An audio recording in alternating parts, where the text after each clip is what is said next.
Welcome to the Old Time Radio Westerns. I'm your host, Andrew Rhynes, and I'm excited to bring you another episode absolutely free. This is one of over 80 episodes released monthly for your enjoyment. Now, let's get into this episode.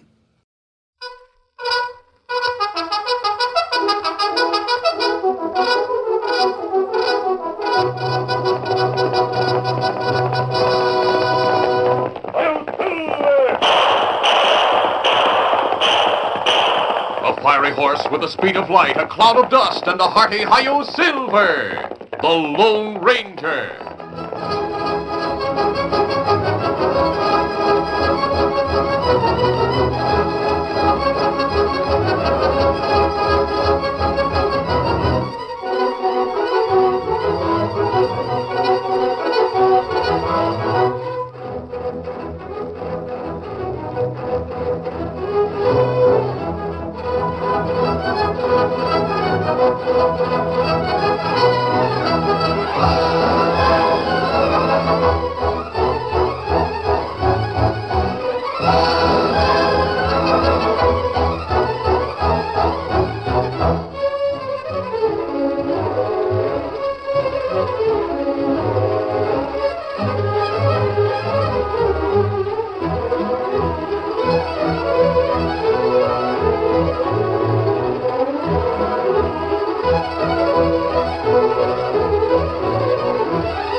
His faithful Indian companion Tonto, the daring and resourceful masked rider of the plains, led the fight for law and order in the early western United States. Nowhere in the pages of history can one find a greater champion of justice. Return with us now to those thrilling days of yesteryear. From out of the past come the thundering hoofbeats of the great horse Silver. The Lone Ranger rides again. Come on, Silver. Let's go, big fellow. Hail, Silver! Hooray!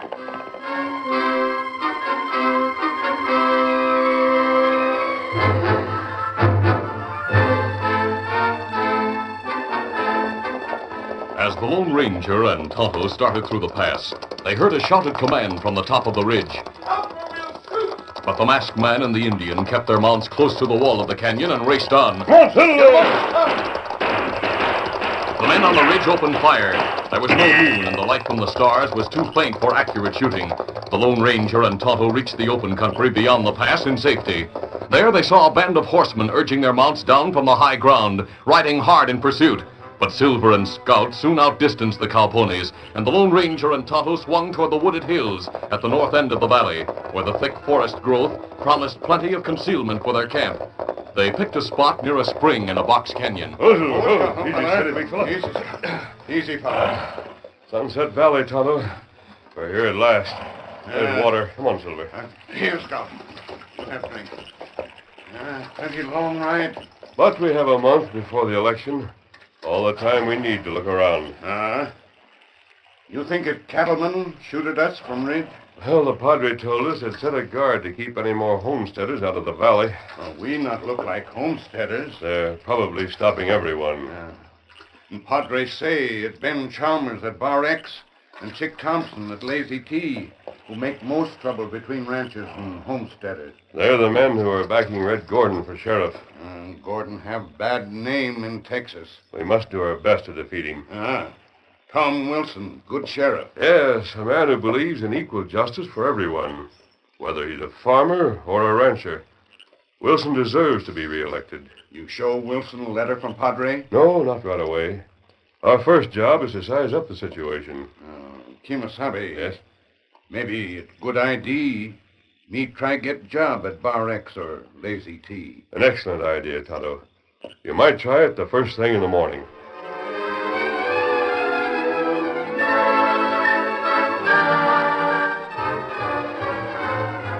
The following day, the stage from the east was stopped by the guards at the opening of the pass. But when the driver had identified his single passenger as a new schoolteacher, the rickety vehicle was allowed to proceed. A few miles inside the valley, however, it broke down. The driver and the guard were making hard work of the necessary repairs when a young cowboy rode up and offered to lend a hand. Mary Seaton, the girl inside the stage, watched the young Westerner admiringly. He shouldered the brunt of the work, and it wasn't long before the stage was ready to roll again. Then, as the driver and the guard climbed to the box, the cowboy doffed his hat to Mary.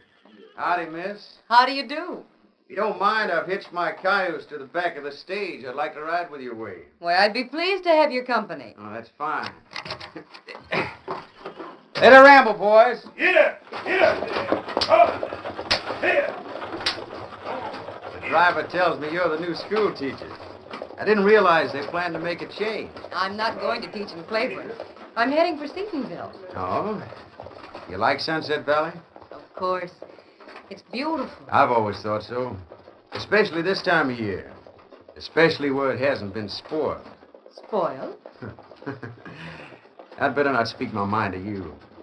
Seatonville's a homesteader's town. And it's the homesteaders who'll be paying your salary. What of it? Well, just look out the window. Grass as far as you can see. That's what I call pretty. Where they've dug up the sod and there's nothing but bare dirt around, I don't care much for that. Did you ever see a field of ripe grain? I like grass better. We'll not argue. But I can't believe you're like some of the ranchers I've heard about. Oh? What have you heard? That they're wild and lawless and that they have no regards for the rights of other people. Meaning the homesteaders. Meaning the homesteaders. The ranchers would like nothing better than to drive them out of the valley. That might not be such a bad idea. How can you say such a thing? They've settled on government land and they have a perfect right to stay The there. cattlemen were here first. There's plenty of room for both. Well, as you say, miss, we'll not gain anything by arguing. I wonder where you get your information. From Jeff Seaton. Oh, him. I don't like the way you say that. Jeff's a fine man. He just happens to be a farmer. He also happens to be my brother. My name's Mary Seaton. I see. And you've been living with him, I suppose. No, the farm's a long way from town. They built me a cottage near the school. Well, I'm glad to hear it. Are you? About Jeff. Does he have any special complaints when it comes to ranches? A few. For instance, there's a crazy young rancher called Chick Thompson. He thinks it's smart to come riding into a peaceful little town like Seatonville and shoot up the place. Do you work for Chick Thompson? No, miss. Jeff told me all about him as a sort of warning, to explain what I'd have to expect out here, but I'm not afraid of men like Thompson. I'd like nothing better than to meet him face to face and tell him exactly what I think of him. Yes, miss. And then this election that you're going to have. Jeff mentioned that, too, huh? Of course. He didn't want me to come until it was all over. Can you give me one good reason why the ranchers want to get rid of a fine lawman like Sheriff Wilson and elect a ruffian like Red Gordon in his place? We're partial to our friends. The sheriff's never been unfair to the ranchers. He enforces the law, that's all. And this Chick Thompson... Are we back to him? Well, can you deny the reason for his senseless gunplay? I never heard he shot anyone, miss. No, but he's only been trying to scare the homesteaders so they'll be afraid to vote for Wilson. He's a childish young hooligan who should be taught better manners. Uh-huh. A school teacher would be just the person to do that, wouldn't she? I'd certainly like the chance. Uh-huh. Well, my ranch is just over that way. I guess I'll be leaving you now. Hold it, Bill. I don't see any buildings. They're over the rise. Yeah, steady, Paint. Steady, boy. Easy. Come on, get her. It's been a pleasure meeting you, Miss Seaton. It wasn't as difficult meeting you as I imagined it would be, Mr. Thompson. What? You knew who I was all the time? Your initials are on your belt and your horse wears the Lazy T brand. Now, as for teaching you manners... Mary, I'm not as bad as your brother thinks. Suppose we start with table manners. I'll expect you for supper tomorrow night. Huh? Of course, my brother will be there, too. Perhaps it would be beneath your dignity to eat with a homesteader. Oh, no, Mary. I'd be honored. Very well, then. It's possible that we may become friends. Fine. Adios. Here! Come!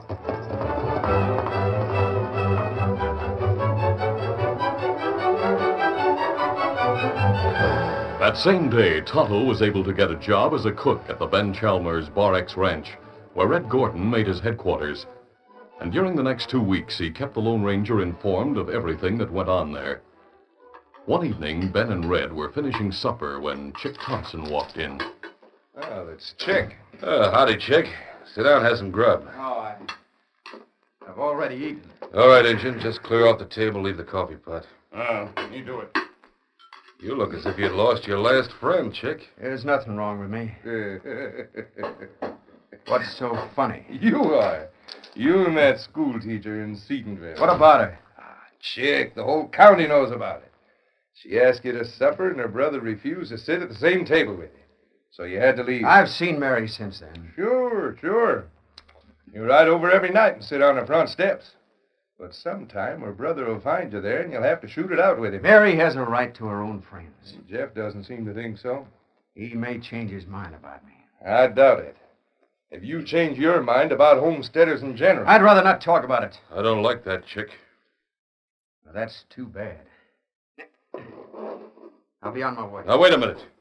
I'll see you later. Where's he going? To Seatonville. Having a party in the town hall tonight. He'd go to a farmer's hoedown? Why, they wouldn't let him in. If Mary Seaton's there, he'll be there. Maybe only hanging around the outside. But I'm telling you, he's got it bad. Yeah, that makes it bad for us. The only reason the cattlemen agreed to get tough with the farmers was because Chick was for it. The only chance you have of winning this election is to keep the farmers so scared they'll be afraid to drive into the county seat and cast their votes. Chick decides we shouldn't try to stop them. I know. What happens to all our plans if you don't get elected? They're finished. But we still have 2 weeks before the election. And plenty of things can happen before then. Such as? Trouble between Chick and Jeff Seaton. They might shoot it out over the girl. Yeah, that'd help some. Jeff's the leader of the homesteaders. If he were to be killed... It'd help us more if Chick were to be killed. Chick? How do you figure? Just because the cattlemen think so much of him. Why, they'd be ready for anything. Burn out the nesters, lynch Jeff. Sheriff Wilson would stop them. Well, that'd give us a chance to get rid of him. Oh. Then there'd be no one to run against you. No. But if Chick's in love with Mary Seaton, he'll try to avoid a fight with her brother. He could be forced into one. Well, he wasn't even wearing a gun tonight. Someone could slip him one. Like this one I stuck in the table drawer the other day. I've been meaning to get the firing pin fixed. Misses every time. Yes, sir, every time. You got a spare gun belt around, Ben?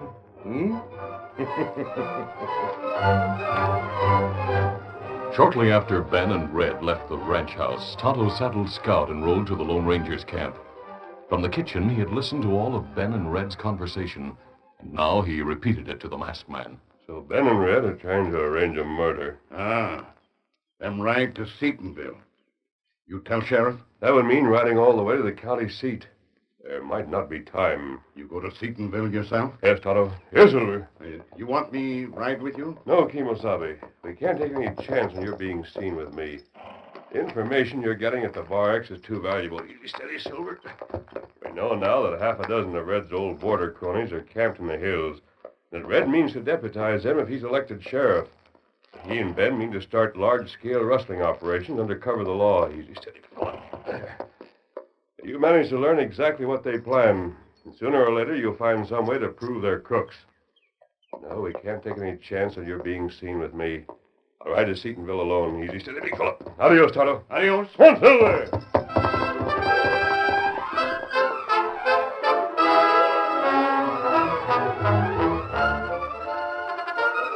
The curtain falls on the first act of our Lone Ranger adventure. Before the next exciting scenes, please permit us to pause for just a few moments.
to continue.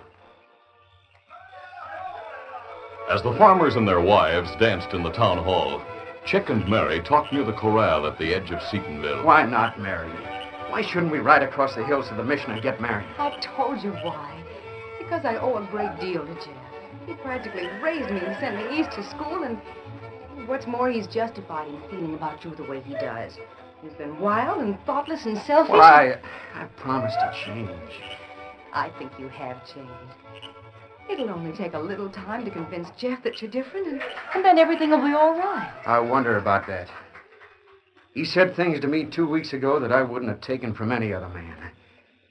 I'm not sure I could take him again. Well, that's why you must keep away from him. I don't intend to keep away from you. Oh, dear, someone's coming. I must get back to the party. No, it's all right. It isn't any of your friends. It's Red Gordon and Ben Chalmers. What are they doing in Seaton? Here, Chick. Strap on this gun belt. Now, why? You'll be needing a gun. Someone just told Jeff Seaton you were down here talking with his sister. He's coming after you. Oh, you must leave at once, Chick. I'll leave if you leave with me. Ride to the mission. We'll be No, married. I've told you that's impossible. All right. It's too late anyway. Here he comes. Don't you worry about the men with him, Chick. We'll back up your play. Thompson, I thought I warned you to keep away from my sister. If Mary doesn't object to my company, that's good enough for me. Well, I've warned you. No, I mean the gun you... Oh, Jeff, there's some trouble down near the bank. Jeff! Jeff Seaton! Yeah, what's the matter? It's a bank robbery! The deputy saw a masked man come out of the bank with a canvas bag over his shoulder. He's robbed the bank! Come on, men, get your horses after him! The Lone Ranger had been standing in the shadows beside the bank when Jeff Seaton started down the street toward the corral. A canvas bag lying on the ground had given him an idea for creating a diversion. He had filled the bag with waste paper to give it bulk, and had then stepped into the moonlight in front of the bank. It was natural for the men in front of the town hall to think he had just come out of the bank. He fired a couple of shots in the air and ran around the building and down the alley in back of the main street to the edge of town where Silver was waiting. You just had a big fella. He swung into the saddle and started across the rolling meadows beyond the town. Come on, through there! The men at the corral saw him and opened fire.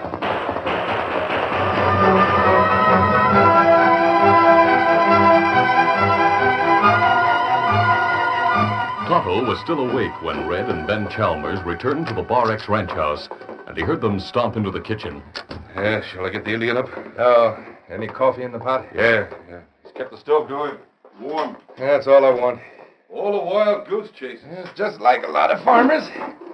Chase that owl hoot on the white horse halfway across the county and get back to town and find out the bank hasn't even been broken into. What happened to Chick after we got back to town? Well, the girl must have got a hold of him. Persuaded him to clear out. Hey, listen, someone outside. Yeah, maybe one of your hands just come back from Claiborne. Could be Chick. Yeah. Hello, Chick. This was a great gun you gave me to defend myself with Red. It's a good thing I didn't have to draw against Jeff. Here, take it. What's the matter with it? The firing pin is broken. Oh, I didn't know. Oh, yeah? You'd sure make a great lawman. What do you mean by that? Looks like we've lost a vote. Was your idea. Yes, and it would have worked.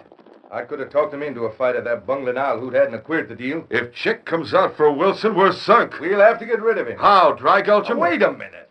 I'm thinking. Well, you better think straight this time. How does this sound? Chick wants Mary to elope with him. She refused to do that. You heard her. Now listen. Tomorrow night we'll see that a message gets to Jeff Seaton. It'll say that Chick and his sister are heading through the pass for the mission. Now, Jeff will round up some of his friends and go after them. Try to stop them. What's the sense of that? If Chick and Mary aren't going to elope, why... Jeff will find them at the entrance to the pass. Dead. How? We'll take care of that. Now, soon as it's dark, you and our future deputies will ride to the Lazy T and take Chick prisoner. I'll take care of the girl. There's a crew at the Lazy T. Chick sleeps alone in the ranch house. Now, you wait until the bunkhouse is dark. Force your way into the ranch house and knock him out. Well, simple. You'll get the girl. Right. But afterwards, Jeff and his friends will tell the sheriff the truth. What of it? That they only found the bodies. They didn't have anything to do with killing Chick and Mary. What of it?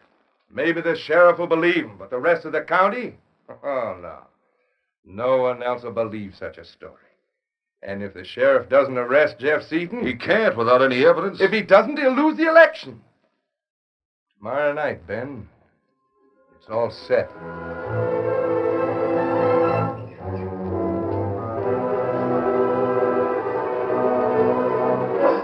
As soon as Ben and Red turned in, Tonto rode to the Lone Ranger's camp and told him what they were planning. The masked rider managed to reach the county seat before dawn. There he conferred with the sheriff, presented his letter from the Padre, and informed the lawman of all that Tonto had learned. Then they made their plans for the following night. It was shortly after 8 o'clock the next evening when the sheriff and the Lone Ranger drew rein in the shadows beside Mary Seaton's house. Big fellow. You better do the talking, Sheriff. Yes, sir. Just a moment. Well, Sheriff Wilson, come in. With this man with you. He's mad. There's no need to be alarmed, Mary. Well, he's the man who tried to rob the bank last night. No, Mary. He pretended he was trying to rob the bank to prevent a gunfight between your brother and Chick Thompson. Really? Oh, but This man is the Lone Ranger. The Lone Ranger? You may have heard of him. Well, I certainly have, but why have you come here? Because your life is in danger. You're not serious. Very serious. Red Gordon and Ben Chalmers are planning to kill you. There's no chance of their plans succeeding now. But with your help, we may be able to put them both where they belong, behind bars. I'll be glad to do anything I can. Now then, listen.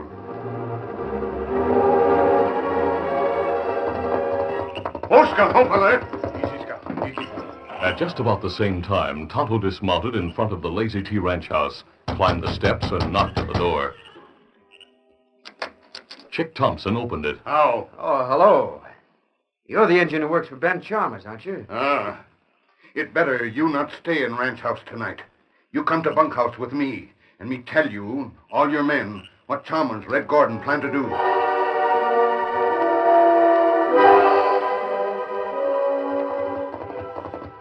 It was shortly before midnight when Red Gordon reached Mary Seaton's cottage. Oh, howdy. The place was dark, but Red found a note pinned to the door. He lit a match. Dear Chick, you said you might be coming over tonight. I'd like to talk with you. You'll find me at Mrs. Shannon's farm. She's been taken ill, and I'm staying there overnight. So she won't be alone. Well, we can't let a sick woman interfere with our plans. But now Chick's already been taken prisoner. I must get the girl. Steady, boy. Get up there. Come on.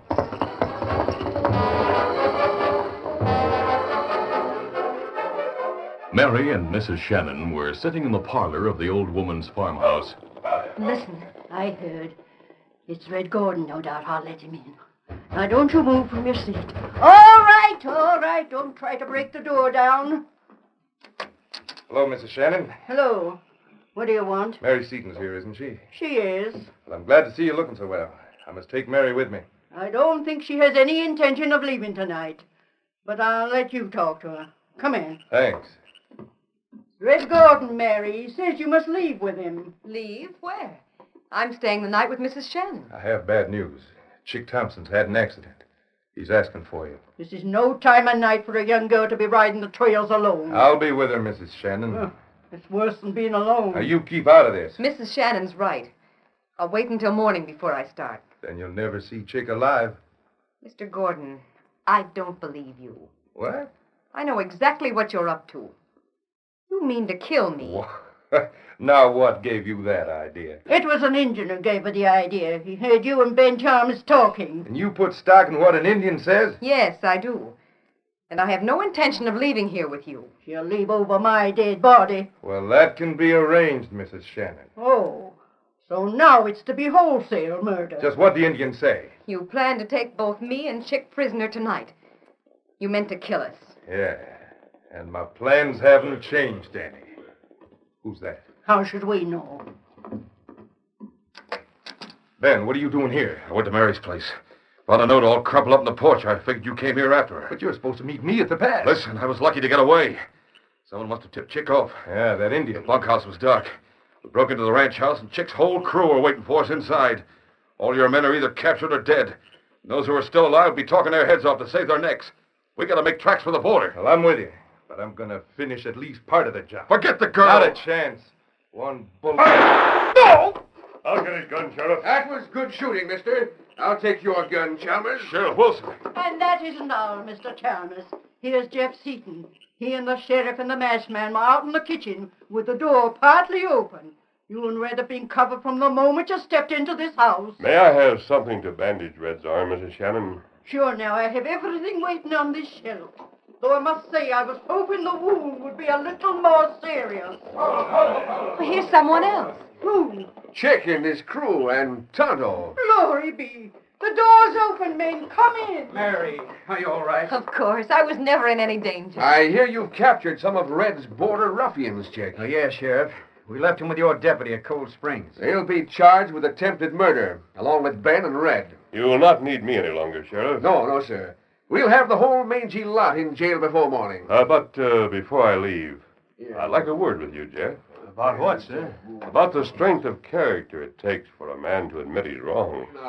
I'm ready to admit I was wrong, Jeff. On the wrong side all the way. But from now on, the homesteaders will get a fair break in this valley if I have anything to say about it. Well, how about you, Jeff? Can you admit you were wrong? About Chick? Yes. Well, I never did like family feuds, and it looks as if he's going to be a member of the family. Chick, will you shake? You know I will. Thank goodness. My best wishes, Mary. Adios. Bye, mister. A fine thing, Sheriff. Putting an honest rancher like me in jail while you let a masked man walk out of here scot-free. There's no law against wearing a mask. When I come to trial, I'll tell the whole county about it. I hope you do, Ben. It helps a man in my position to have influential friends. Influential? That's what I said.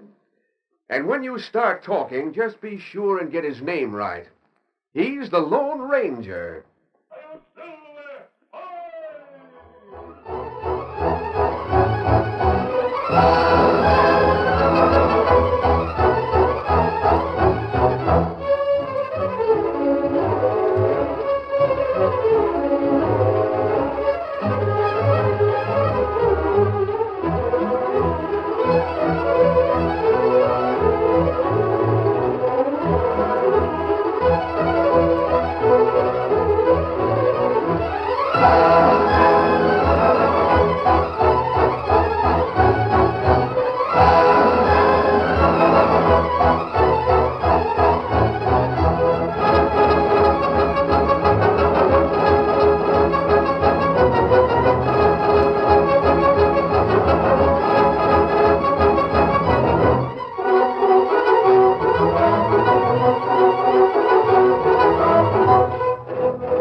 This is a feature of the Lone Ranger Incorporated, created by George W. Trendle, produced by Trendle Campbell Muir Incorporated, directed by Charles D. Livingston, and edited by Fran Striker. The part of the Lone Ranger is played by Brace Beemer.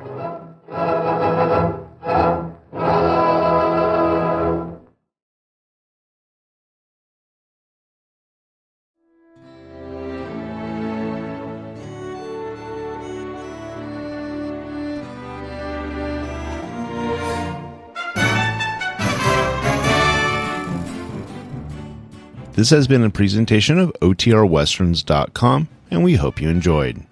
Please take some time to like and rate this episode within your favorite podcast application. Follow us on Facebook by going to OTRWesterns.com/Facebook, and subscribe to our YouTube channel by going to OTRWesterns.com/YouTube. Become one of our ranch hands and unlock some exclusive content. We want to thank our most recent ranch hands, Steve and Ron W., who joined us recently. You too can join by going to OTRWesterns.com/donate. Send us an email, podcast@OTRWesterns.com, and you can call and leave us a voicemail, 707-986-8739. This episode is copyrighted under the attribution, non-commercial, share-alike copyright, For more information, go to otrwesterns.com/copyright. Have a great day, and thanks for listening.